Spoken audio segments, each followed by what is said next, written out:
My name is Manish Kori, and currently I'm with Microsoft. I'm a UX designer, and my background, I've done my master's in strategic design management, that is from NID. I've got overall about 15 years of experience in UX, and I'm basically interested in the research that's happening and the gestures, how it will transition from culture to culture, and there's a reason why I'm here. What are the kind of technology you use in your work day to day? Okay.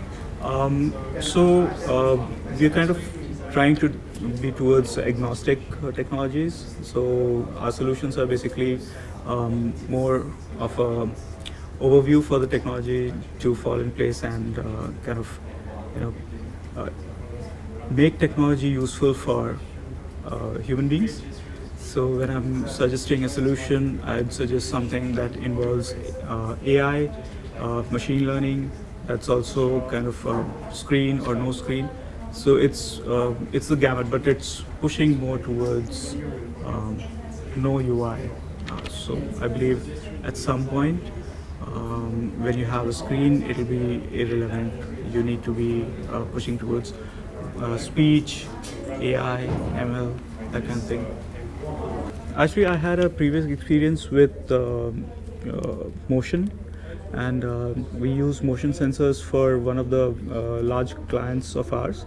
It was before Microsoft, but it was a large mining company where we had these huge container ships where the mine ore is loaded into those big hatch. So the proportion of the hatch was like it's a huge hatch, and material is being poured into that. Time to time, human beings like some supervisors used to go and they need to inspect for maintenance purposes. What I, along with my team, did was there was a project where, for safety reasons, we installed IR cameras and thermal cameras, and that used to detect motion as well.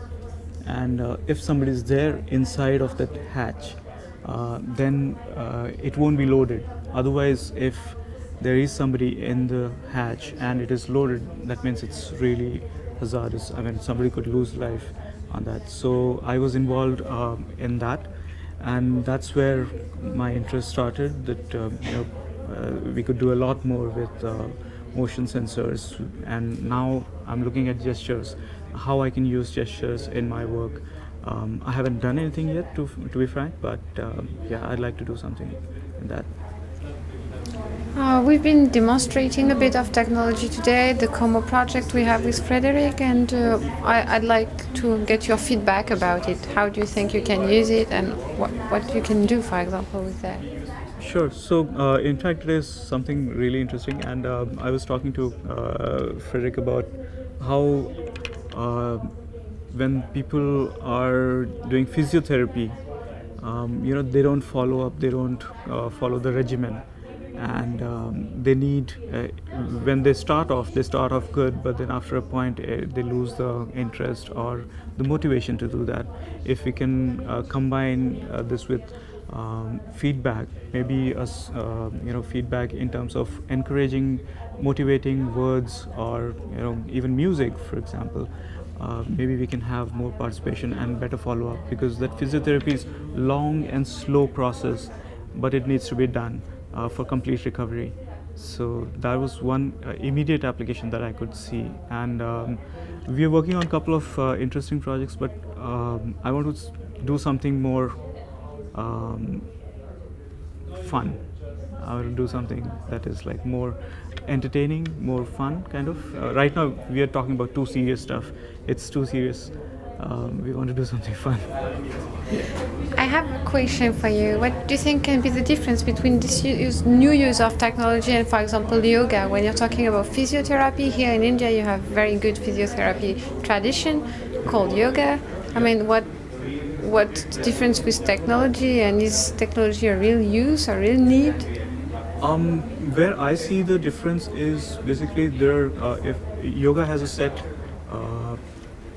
postures, and that is not recommended when, for example, somebody is suffering from recovering from an accident. Maybe there is a specific type of physiotherapy that is needed, and yoga can be done, but after you are healed completely. So I feel this technology can be used for that part where your physiotherapy is advised by the doctors and it needs to be done in a certain way because the healing process has to be that way. Yoga is a kind of good way also to take it ahead, but it is a bit flexible. I mean, if you're going wrong in that, it doesn't really harm you. But physiotherapy, if you're not doing it correct or if you're not doing it, then it might harm you in the long run. That's where I say the difference. Thank you. And what could be the very fun thing you could have done? I haven't thought about it, but I want to do something with children probably. I'm just thinking about it. Not yet fully an idea.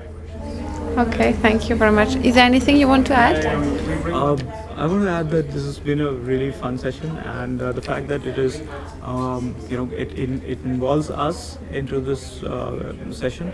It really, it's really good because I've seen some of the other sessions that are just one way, and probably it's not as engaging as this. So thank you very much. Thank you. Thanks.